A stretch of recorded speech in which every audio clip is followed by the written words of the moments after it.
Hey everybody, and welcome back to another episode of the Speak Plainly podcast, where we speak plainly about things that matter. I'm your host, Owl Medicine, and in today's podcast, I have a special treat for you. Today, I'm interviewing, my partner, Michael, and the reason we're doing this interview is because he decided to go down and be the sole protester at a Charlie Kirk rally that happened in our little small town yesterday. And the goings-on that happened around that, just before that, and since then, have been kind of mad, like truly mad.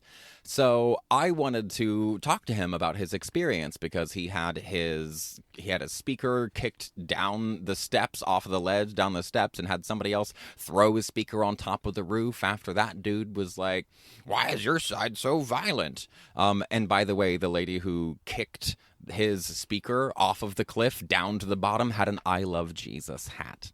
So today we're going to explore what happens when bigots gather in small towns. Welcome, Michael. Hello, thank you. I wanted to ask you about your experience there. Why did you go down to the Charlie Kirk rally? What did you do? What was your point? Tell me about it. Well, I had planned on going to the Charlie Kirk rally. I made the decision to go the day before. And then that night I had a crazy dream, kind of similar to what a lot of people are experiencing right now, being chased around by ICE. Like, I was one of those people in that dream. So I woke up just very charged. I'm like very motivated. And so I just wanted to go and be a presence there. I didn't believe I would be the only one, just being a presence of opposition to a hate group fomenting in our town. Yeah, so I wanted to go and just kind of just be a little bit of a thorn. I didn't want to go and be a huge disruption. I didn't want to cause any trouble. I wasn't there to argue with anyone. I was literally just there to, on repeat, just play this song called "The Day the Nazi Died" by Chumbawamba. That was my plan. I had a sign that said, "No Nazis, no kings, no fascist ideology." I was perched up, kind of up above the rally. There's a staircase that leads up to a landing. And so I was up on this staircase landing. I had my speaker and I had my sign. I flipped it over the edge. Right when I got there, a couple people yelling down from the rally were like, "We're not Nazis." And I was like, "That's good." And, we're here for free speech. And it's like, "Yeah, me too." And, I would walk by someone and be like, "Hello, fellow American." And, people would come to be like, "What are you doing?" I'm like, "Oh, I'm just here, exercising my free right like you guys are. It's what's so great about America, right? Is that we can all just safely gather. And, we don't want to lose that, right? We really don't want to lose this unique, lovely thing about America. Just all the talking points that, we all try to adhere to as the good things about America, that you can gather, that you can talk." Yeah, so that's like the setup. Okay. I mean, that's pretty cool. And I feel like it's good that someone like you went, because you are a pretty reserved person. You're not a pot stirrer like I am. Usually when I go to a protest, it's like the tipping point's already happened. Like, right. I'm there with the majority, So this was like my first time being the only person protesting something. It's different, isn't it? It was very interesting, and it felt even more important that I was there when I realized that no one else was like just being a presence or even anything. So when I first got to the rally, I went down around just to make sure that it is what I thought it was, that it was a Turning Point rally. I saw some people with signs standing right by the street, and I got really excited. I was like, "Oh, good, someone is protesting." And nope, it was not. So I was like, okay. So I went up back to my car, grabbed my sign, hung it over the edge, and started playing my music. Okay, well, let's play them the music that you chose. So there's this, like I said, there's a song called "The Day They Died," or "The Day the Nazi Died." It's kind of, it was originally called "Nazi," by Chumbawamba, and so we'll play it for you now. This version is by Sarah Hester Ross, who's a great singer, and I found her on Instagram. We're told that after the war, the Nazis vanished without a trace. But battalions of fascists still dream of a master race. The history books, they tell us of their defeat at 45, and they all came out of the woodworks on the day the Nazi died. This world is riddled with maggots. The maggots are getting fat. They're making a tasty meal of all the pastors and bureaucrats. They're taking over our churches and they're filled with fat and pride. And they all came out of the woodworks on the day the Nazi died. So if you meet with these historians, I'll tell you what to say. Tell them that the Nazis never really went away. They're out there burning houses and peddling racist lies, and we'll never rest again until every Nazi dies. Damn. So, yeah, I mean, Damn. honestly, hearing that today after being there yesterday, listening to that the whole time, almost brings little tears to my eyes, just because if you're offended by that song, what does that say about you? Right. Right. So I had this song and two others by, it was the same song by three artists. I had this playlist looping on repeat. Yeah, and so I was just there with that sign and a Bluetooth speaker that unfortunately wasn't loud enough. So I'm there, and first person who comes up to me is this kind of about my age, some like kind of dad-looking dude, and he comes up and he goes, "Oh, we can't really hear your music." And I was like, "Oh, bummer. All right, well, I'm just doing what I can." And he's like, "Well, what are you doing here?" So I said, "Oh, well, I'm just kind of being a counter presence to what's going on." And then immediately another woman comes up, and she's an older woman, I think probably like a great grandma.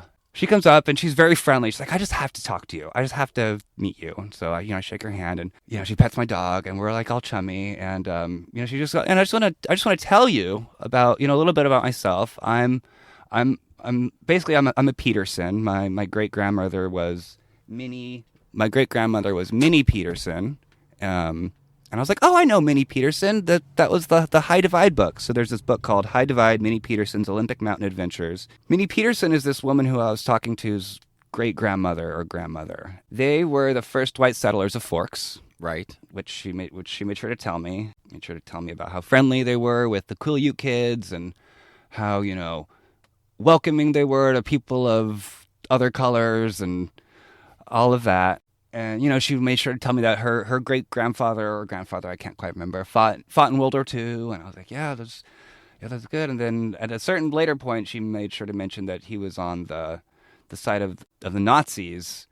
I felt in a way specifically that she told me that she wanted to make sure that I understand that his involvement was necessary, that he had to fight on the side of the Nazis. Right. That there was no other choice. They were in Croatia or something. She said, if you didn't fight, you died. It only gets to that point after enough people stop speaking up. Right. So, Right. That's a large reason why I wanted to be there, because if we start speaking up, we get to the point where you have to be conscripted into your nation's military to commit atrocities, and there's nothing you can do about it. Exactly. At least right now, all of these jackasses who are in ICE are volunteering. Right. They're not being voluntold yet. No, they're absolutely volunteering. And that's worse, in some ways. It's how it starts. Right, of course, it's how it starts. And I wanted to bring up that this song by Chumbawamba, The Day the Nazi Died, it was written in 1987, which is the year that I was born, which I like that. That's neither here nor there. But what's interesting about it and why it was so pertinent to the moment is this was a Charlie Kirk rally. It was held on his birthday, and it was meant to be the kickoff rally for the local people who were wanting to start a chapter of Turning Point USA, which is Charlie Kirk's group organization thing that he started. And this all happened. Turning Point spread even more and became like a focus of the nation because Charlie Kirk died. And what's really funny about this song is this song came out in 1987 as a response to every one of these neo-Nazis who came out in droves to celebrate and mourn the death of a known Nazi, Rudolf Hess. He was a high-ranking Nazi official who died in 87, and suddenly all of these neo-Nazis came out of the woodwork. And that's why they wrote it. And this is exactly what's happened with Charlie Kirk. And the worst part of all of this is these people have no idea that they're fascists. They have no idea that they're Nazis. This is like my problem with all of this is their faith leader is a local musician who leads a really awesome local band. There's 2 lead singers. And on his Facebook page, it says he says artist something in unity. But he's a 3-time Trump voter, which, okay. But if you're still supporting him right now with what's happening in the world with ICE, with what he's done to the Constitution, with firing, and with unseating, unseating elected officials and kicking judges out of their positions as judges because they ruled against something, and him actively firing anybody, even these comedians, pressuring companies to fire all these people about free speech. This guy pretends that he's about free speech while supporting a president who is obviously culling any speech that doesn't align with him. Yep. And this is my issue because, the number of messages I've got, and comments I've gotten in the last couple of days about you should keep politics out of music, because I made a post about this. When I realized that he was leading, he volunteered to be the faith leader of this Turning Point USA chapter that's starting in our little small hometown. Yep. I was like, absolutely not. That's not okay. I don't want a Turning Point chapter started here for a plethora of reasons. And if there is going to be one, there's going to be opposition. Right, exactly. Yeah. And they need to know that. Yeah. And I think the fact that you were the sole,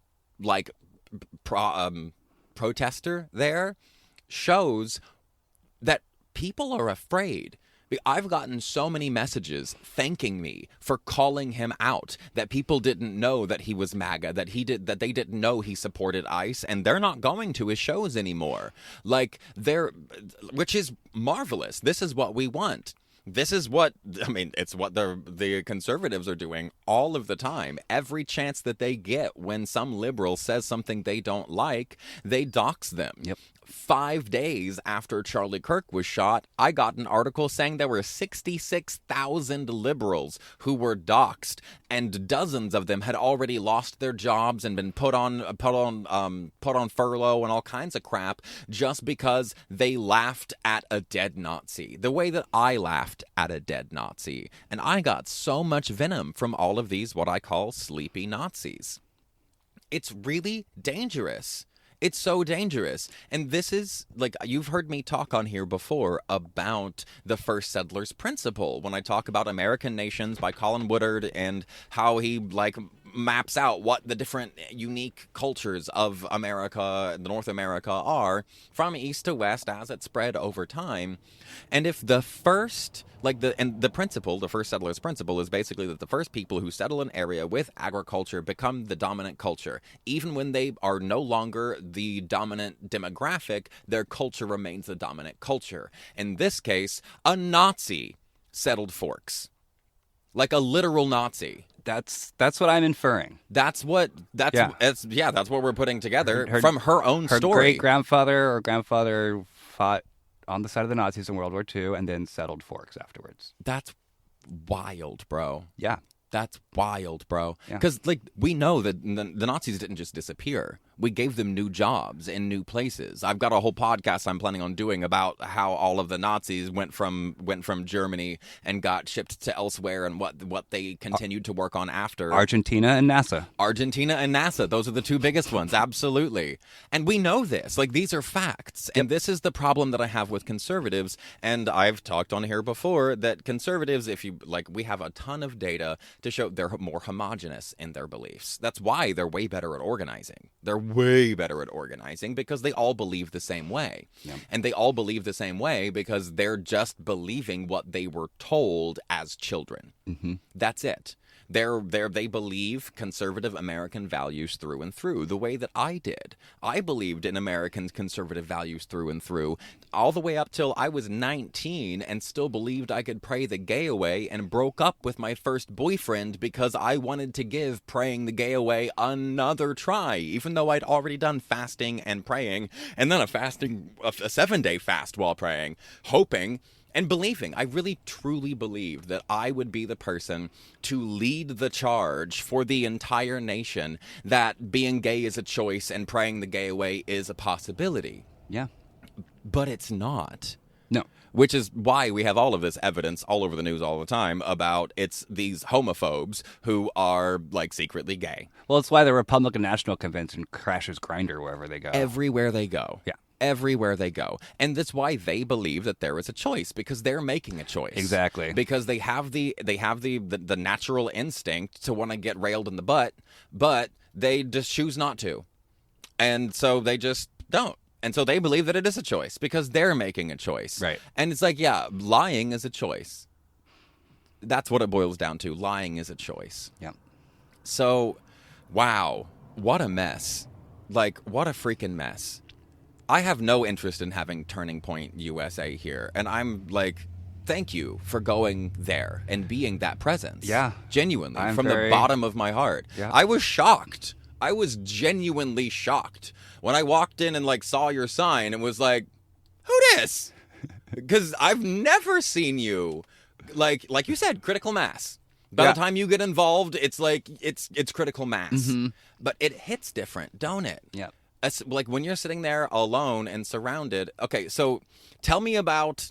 So I'll keep going. Yeah, tell me about the Jesus lady or. Well, whatever. I'll get to that, but so I'm talking with one of the Petersons. Okay. One of the descendants of the people who founded Forks, however you want to frame that. Right. Before we finish talking, I think, we say something like it's important for us to be able to be in public spaces and have free speech. The guy who came up immediately to where I was, he goes, well, then why is your side so violent? And, right. And I go, well, actually, there's a study that was just removed from the White House.gov website showing that most political violence is actually committed by conservative right-wing extremists. Right-wing yeah. white extremists. 97. Yeah, white right-wing We might as well call it the white wing. Right. It ought to just be the white wing. Yeah. So I tell him that, and he goes, "Oh, you're that's ridiculous." And at that point, I go in my mind, "Well, there's no point arguing with this person. Right. He's here to get a rise out of me, so that he can have the power. I can do something, quote unquote, bad that puts me in a bad position and spins everything out." So he goes, I have some statistics, that I could show you, and would you look at them? And I go, I'm sorry, but it's just that we're at this point now where I'm going to have facts, you're going to have facts, and we're going to both call each other's facts false. Yeah. I'm just here to be a presence. I'm not here to argue. I'm not going to argue with you. You can continue talking. You can continue talking to me, but I'm not going to really interact with you. You do your thing. So he just continues to kind of talk at me, kind of trying to get a rise out of me by questioning, my masculinity or my courage or a whole number of things that and I was just there singing along to the lyrics and bobbing my head. Yeah, just singing along and petting my dog and being like, oh, and you know how I talk to my dog. Yeah. So I'm just obviously not threatening. Right. I'm like, sorry, honey, we can't go yet. We've not time to go. We have to stay. Oh. She jumps up on me and I'm giving her kisses. It's obvious. The dog, not the lady. My dog, yeah. It's obviously I'm not there to incite any violence. Right. But he won't leave, and that's fine. But then another older woman walks up.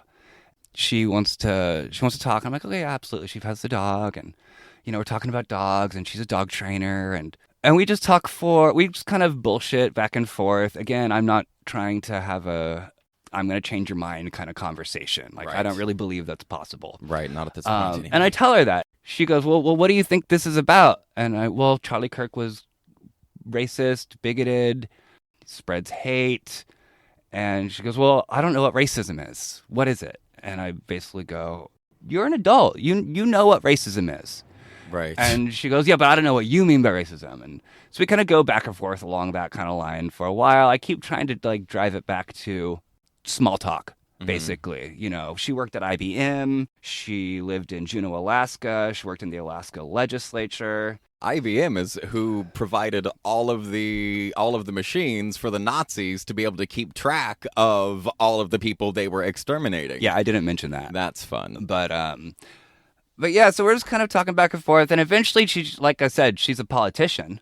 So she worked in the legislature, so she just keeps trying to bring it back around, and I just keep being like, sorry, I'm not here to do that. I'm just here to be an annoyance, really.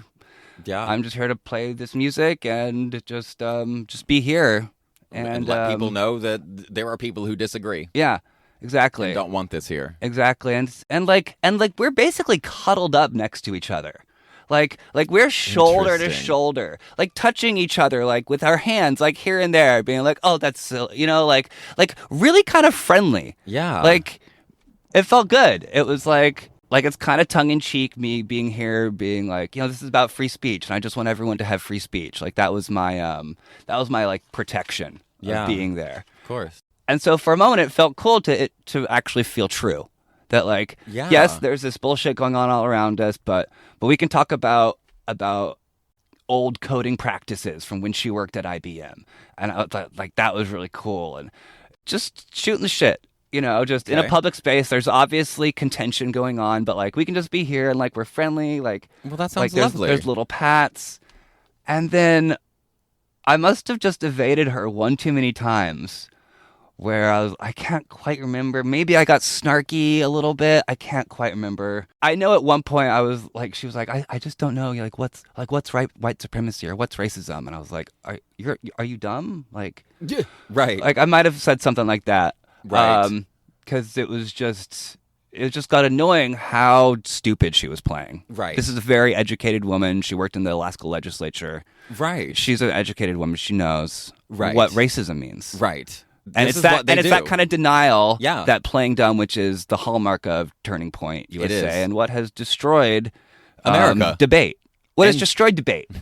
In America, which in turn, yeah, exactly. So I say something, I evade her in some way, and all of a sudden she starts to like kick at me and kick at my feet, which is where I have my speaker. My speaker is down by my feet, that I'm playing the loop of the song that we played for you earlier. Wait, so she went from like sitting next to you, like talking and laughing cuddling, and patting and cuddling all like, next to me, physical touch, like full on. Oh yeah, here let's just be super cozy. To kicking my foot out of the way to kick my speaker off the ledge. Yeah, and then she books it. Of course. The guy who again was standing there earlier was still standing there, and he gets this childlike look on his face and goes, "Oh, she got you." I stay there because I all of a sudden feel very exposed, very surrounded. And so I'm calm. I keep collected. I know I have my speaker down there, but I also have my sign up here, and I'm not going to lose both. Right. So I stay, and I'm like, I just give him a look like, you guys are some sneaky little bitches. That's American conservatism in a nutshell to me. And then he runs down the stairs and grabs my speaker and throws it on top of a roof. I miss seeing him do that because I muted it to hopefully maybe he won't find it. Right. Once he leaves, I give it a minute. I look around. I'm like, okay, it doesn't look like anyone's going to take my sign. And I go down and I'm looking for my speaker. And then some other friendly guy comes up and he goes, hey, did you like lose a cylinder thing from up there? And I'm like, yeah, and he's like, okay, yes, someone threw it on top of a roof. And he looks kind of ashamed. Because he is, again, probably one of those people who is kind of rose-colored glasses in terms of what these people are about. Right. And he was almost kind of like shocked. Like, and I just go, no, that's exactly what I would expect. And I wasn't angry or anything. I was just like, you know, it's nice to be proven right. Yeah. You know? Yeah. I really liked your comment there about the rose-colored like glasses. It's like that is where we're at. Like it's rose-colored racism. It's rose-colored sexism. It's rose-colored bigotry. Yeah. All of these people are just turning their eyes completely blind away from the things that they say that they don't like and then actively support. And what's hilarious in the Turning Point community is that they're all about critical thinking. Right. But it ends at their doorstep. Right. Yeah. Yeah. And the only free speech is their speech. And then there's that. Yeah. So, we were all up there talking about how great free speech is. And then the second that I dropped my guard, she impeded my free speech. Yeah. Technically assaulted me. Technically assaulted you. And then the other guy, stole from me. Destroyed your property. Yeah. Kicked your property and then stole it and threw it on top of the roof. Yeah. So these people care about law and order until it suits them. Right. Yeah. Right. Well, they care about law and order as a way to other those that they want to be ahead of. Right. Exactly. Yeah. Which they is want to win over. Right. Yeah. That's disgusting. It is. I do have to say, I have received 2 messages from the organizers, where they have apologized. The Jeremy guy, that is the lead or one of the lead singers of Super Nostalgic, one of the local bands here. He, that mega MAGA guy. He messaged or commented back when I made a video post about this, saying that this happened. This is how you guys act on day one. On day one, you're supposed to be about tolerance and debate, and this is how you act on day one. And he said he apologized, and they're working on getting the speaker back, which is great. I'm glad that they're working toward that. And they said if the other guy that messaged said if it's damaged, that they will pay for it, to pay for a new one if it is damaged, but that Jeremy is working on getting it back. Well, what they should really do is announce the name of those 2 members of their community and publicly call them out. If they really cared about the integrity of their organization, they would hold those people accountable because they know exactly who it is. Right, but their version is to do all of this in-house, the way that police do. Mm-hmm. The police investigate the police to find out the police did nothing wrong because the police don't have to follow laws, they only have to follow their own policies. This is exactly what all of these conservative right-wing nut job groups do. They investigate themselves to find out they did nothing wrong and then go, oh, hooray, we're great, God loves us. I don't know if we mentioned or not that the lady who kicked your speaker down, tell me about her hat. Oh, yeah. Okay. So she was wearing a white hat with a red bill with red lettering that said, I love Jesus. I love Jesus. We love Jesus. Some of y'all motherfuckers need Satan. I'm just saying. Or actually Jesus. Or actually Jesus. Either one's fine. Yeah. Either one is genuinely fine. Whatever this weird commercialized version of Jesus is in America is not it. Oh my God. Yeah. It is so not it. But it all fits, and this is all going to be in the book and the new book coming on religious trauma and on the podcast. But all of it fits into this whole bullshit end of times thing that started as soon as Israel became a thing. As soon as Israel became Israel in 1948, all of these old biblical philosophies got reactivated by televangelists and radio preachers as oh, look, it's prophecy coming to life in real time. The end of times are now. And what does that mean? It means that there are 7 phases coming, and the last one before church ruling everything is law and order. Which just means that anybody who's not the church is going to be arrested, murdered, locked away, whatever, and they're 100% down for it. They want this thing because it fits with their worldview, it fits with their religion and their doctrine, their philosophies, and their prophecies. And they're yeah, it's the end of times. Things are going to get worse before they get better, and they want more violence. That's why 97% of the terrorism that has happened in the United States over the course of our history has all been from right-wing white extremists. Yep.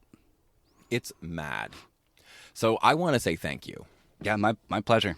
Thank you. Yep. And I got to see you after, and I got to see how, it is biologically taxing. It is biologically taxing to go through something like that. I got to see you after, and I got to see the waves outcome of like the startling again of just like all of a sudden you're there again and you have to like move through that. And like saw you move through what I call the sour adrenaline phase, when it's like it no longer amps you up anymore, it just hits you and makes you more tired. It's exhausting. I've been many times the only person at a protest. Yeah. I was the protest. Yeah. You were the protest. And it is unlike anything else because you are really putting your neck out there and it's taxing. So I want to say thank you. My thank pleasure. you for being there. Yeah. I wish I could have, but I don't think I would have handled it as well as you did. So good on you. Yeah, there's different ways of protest and different ways of interacting with people. And yeah, I was my goal again was very intentional to not really engage politically. Right. Absolutely Okay. engage conversationally. Yeah. Small talk, town, what we like hobby, just like dogs. Like, Right. it was like keep it light. We're not going to solve the issue here. Me changing your mind is not going to change things. Like, these are bigger issues, is how I feel. So I wasn't there trying to change people's minds. I was just there to be a presence. Okay, so it sounds like you were trying to be like an to voice opposition without burning any bridges. Yeah, I was just there to be an annoyance, just a very obvious, non-threatening presence. Good. Yeah. Cool. I mean, that makes sense. That's definitely a way. But very clearly opposed to what was going on. Right. You know? Yeah. The no Nazis, no kings, no fascist ideologies. Yeah. Made that clear, I'm pretty sure. I almost wanted to do no fascist idolatry. Because like they're worshiping this Charlie Kirk guy, like but religious freedom. So I don't care about idolatry. Like you can worship whatever you want. So that's why I landed on ideology. Yeah. Yeah. It is fun to call them out on their hypocrisies, but it only goes so far. It really does. Wow. That's the hypocrisy is what pisses me off. It's the hypocrisy of pretending to be kind, pretending to care, pretending to be friendly with a person just to wait until they piss you off and then take it out on them in a way that you can get away with because you're a little old white lady who then as soon as you did it ran away.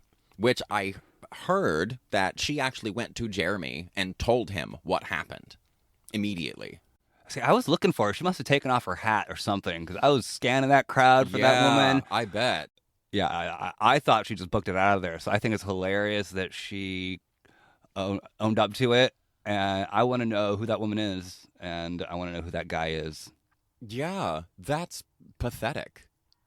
It's pathetic behavior. It is. It's just hypocritical. And these are, I'm an adult. Like, I'm almost 40. These were more adults than me. Like they were older than me and just childish, petty behavior. And this is what we expect from Turning Point USA. This is why we don't want Turning Point USA in our town. I actually expect a little more violence from Turning Point, which is why when this happened, when it culminated, and I realized I wasn't getting my speaker back, and I went and grabbed my sign, instead of heading back the way I came, which is up the staircase, I decided to take the long way around because above me, on the landing directly above me, were three Proud Boy looking guys. Mm-hmm. You can look up Proud Boys if you don't know what they were, but they're a white supremacist group. And they were just standing up there staring at me. I think they kind of expected me to leave in their direction. Mm-hmm. And so yeah, once that happened, it's not that I didn't feel safe, but I recognized the potential for injury, for harm, for the situation to go bad. Took a different route. When I was there with my speaker, I hadn't been attacked. I felt like, okay, like we're all being adults and we're all being Americans here. Right. Wow. And once that happened, I was like, okay, well, this is no longer like I am the only one here. I have obviously just been like shown to be weak, like, right. So my animal instincts kicked in and I was like, all right, well, we're going to slowly get out of here. I made sure to start recording. Good. Immediately. I had a phone around my neck and I immediately started recording, and I got a good frame of the guy standing above me on the staircase. And yeah, I slowly made my way out of there. I went down to the rally and I stood there, looked at everyone, played my music from the rooftop for another minute, had my sign, and then I got out of there. I was cognizant of the fact that, they could be following me. So I made sure to get to my car quickly. And I've never felt that way in Port Angeles before. Yeah, and these are the Christians. And these are the Christians. But that's what you'd expect from KKK Christians. Right, which is kind of like most of what's left. Anybody, like most good Christians I know, don't even call themselves Christians. I've gotten many a message just in the last few days from people who were like, I was a Christian, but now I call myself a Jesus lover because Christians have such a bad name because they shoot up schools and they shoot Charlie Kirk. Yeah, their ideology facilitates a lot of violence. Yeah, it does. And to have a person like Trump on the Oval Office, saying that and planting evidence, having all of this trans stuff written on the supposed bullets. Well, then an article just came out 2 days ago saying that those bullets don't match the gun that shot it. They were literally just planted. And, but it doesn't matter to them. But like I said to the guy, we're at this point now where I'm going to have facts, you're going to have facts, and we're both going to call each other's facts false. So they've heard a narrative that works for them, that the shooter was in a trans relationship, and so that checks all their boxes, and they move on. They're like, that makes sense. And everyone else who's not on their side goes, oh, it was that Groyper, same guy, same hyper-conservative guy, except our narrative is that Charlie Kirk was killed because he wasn't conservative enough. That's what I told the guy. Charlie Kirk was killed because he wasn't conservative enough. Yeah.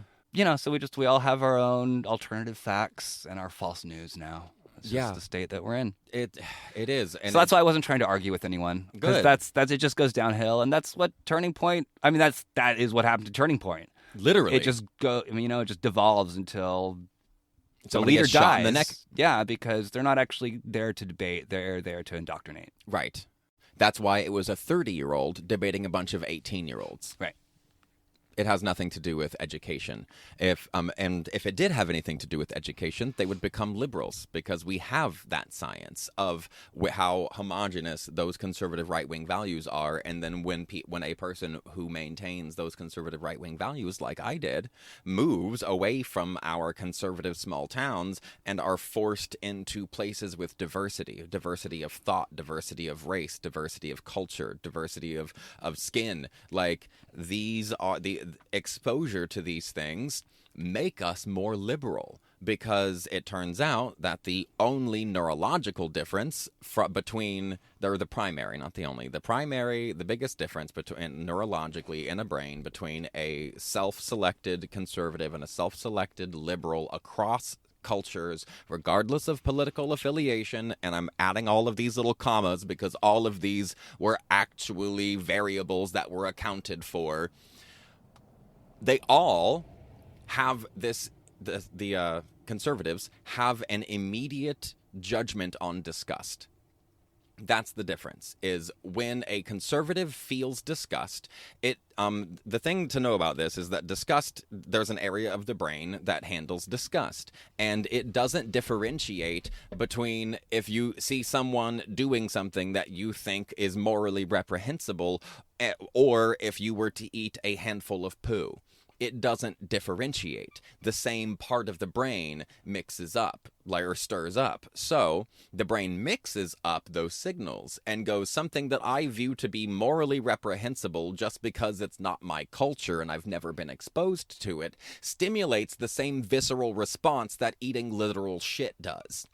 And if you're conservative and you haven't had nearly as much exposure, you don't need to second guess that response. And everyone around you has the same response, which tells you that it's right. And so this is why I don't want bigots gathering. I don't want TPUSA gathering because it's more conservative people who are undereducated, underexposed, re-emphasizing the same lies that conservative America raised them with, and it makes them feel more right. When we have randomized controlled trials, we have meta-analyses, we have retrospective reviews, we have all kinds of data that show that if you are exposed to more education and more types of people, you across the board become more liberal, and this is validated even further by the fact that liberals have a much wider, I guess, perspectives on things, or not perspective is the wrong word. They're wider in what they believe, as far as the right is very homogeneous. They all believe the same thing. And the left they don't believe the same thing as the right, but they also don't believe the same thing as each other. Which is why we can't organize. The left isn't organized because everybody's like, oh, actually, you know what? Well, I learned that that's wrong, but I don't know exactly what is right. And that's where the liberals are at, is we know that, like, fascism is wrong, but we can't all agree on what is right, because there is no right or wrong way. You just have to try a thing and hopefully don't let power centralize, because that's what ruins everything. But this is why I don't want Turning Point here. They re-emphasize the same racist ideologies, and they foment racism. They foment racism over and over and over again. It's really disgusting. Racism and just bigotry in general. Like trans bigotry, homophobia. Right. Like they are... Every social issue possible, their view is the single most disgusting. Mm-hmm. I don't think that they should be allowed to vote on social issues. If you want to vote on fiscal issues or how to run this or whatever, fine. But social issues, you don't get a vote because you're a fucking racist. For the same reason that the plumber doesn't get to do a hysterectomy. Just because they're called tubes don't mean they're the same. I don't think that that's okay, that we should have people that are consistently siding with racism, sexism, misogyny, like homophobia, transphobia. We shouldn't be allowing these people to make decisions about the people's lives that they hate. Yeah.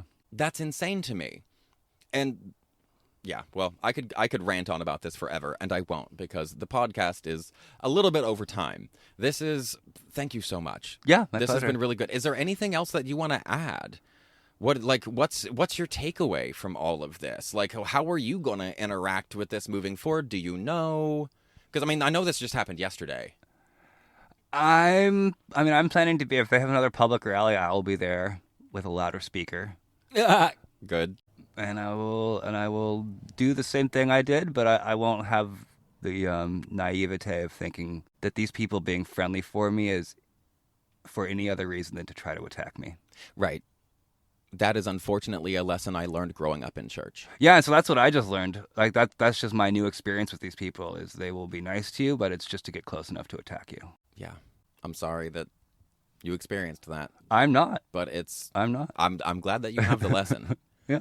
I'm really glad that you have the lesson, because people don't believe it until you experience it. They see these little old nice ladies with their I Love Jesus hat sitting next to you being all cuddled up, and then they don't see that one little moment of the aggression. Well, and that's what's fun about looking into people who study history and how vocal they are about the role that white women play in maintaining in maintaining the power structure. Like, they're the nice veneer. They are. They are what sidle up to you all sweet and nice and stick the knife in your side. Right. That's why every Fox News, every news anchor, Fox News is just the worst at having them all look exactly the same and be the same blonde and the same face, and they're all those are some of my favorite news clips, is having all of it's usually female anchors, but it's all of the anchors saying the exact same thing word for word for word for word, but they give you the pretty white women right up front. And it's... So yeah, I feel a little bit less safe in my town. I feel a little bit more exposed. Yeah, that's just what it is. Have you ever felt like targeted and unsafe No. previously? No. Never? No. Wow. Like I said, when I show up to the protest, it's critical mass. Right. You know, I'm used to being in the majority of people who are like, this is fucking bullshit. Not the one person being like, this is fucking bullshit. Well, thank you for going, and thank you for saying that this is fucking bullshit, because it is fucking bullshit. It's fucking bullshit. Which is why, fuck super nostalgia.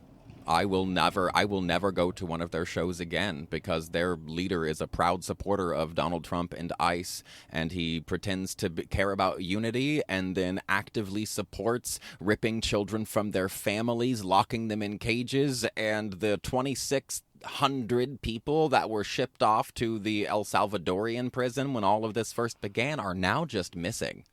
They're not available anywhere. There's no trace of them. They're just gone. And that's the playbook. It's what that woman did. You're nice.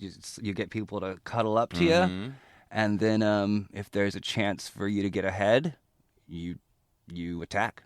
Yep, the second that you can, win them over with kindness and stab them in the back. Stab them in the back. Yeah. That is white conservative America. That's what we did to the Native Americans. Yep, and it's what we're continuing to do today. Well, thank you so much. If you made it to the end of this podcast, I really appreciate it. This one's a doozy. It hits close to home, not just because it's my small town, but it's also my partner, and this is my life and my livelihood as a musician. This stuff is really important to me, and my morality is really important to me, and it's clearly important to you. So thank you very much, Michael, for being a part of this conversation. Thank you for coming onto the podcast, and thank you for listening. If you feel like supporting the show, then go into the notes. You can buy me a coffee or whatever you feel like doing. Please leave a comment. Share this with some friends. Spread it, especially if you're local. If you live in Port Angeles or Washington or Sequim or Forks or Joyce or any of these little areas around here, please send this to your friends. We need to get the word out about these people. One thing I actually do want to say is, if they do have another rally, I hope I'm not the only person protesting. Well, you heard it. I hope that you guys come out and join this protest. Especially for any of y'all avoidant types, this is a perfect way for you to use your avoidance as a strengthness. I talk about this all the time. It's a strengthness. This is my wheelhouse, baby. The chronic stress adaptation. If you are really good at ignoring all of the awful things, then you're perfect for one of these small protests because you can just show up and just crank up the petty, baby. So I hope that you will join Michael at the next one of these. I really appreciate you listening. Like I said, buy me a coffee, whatever. Send this to your friends. And remember, stay curious and stay uncomfortable.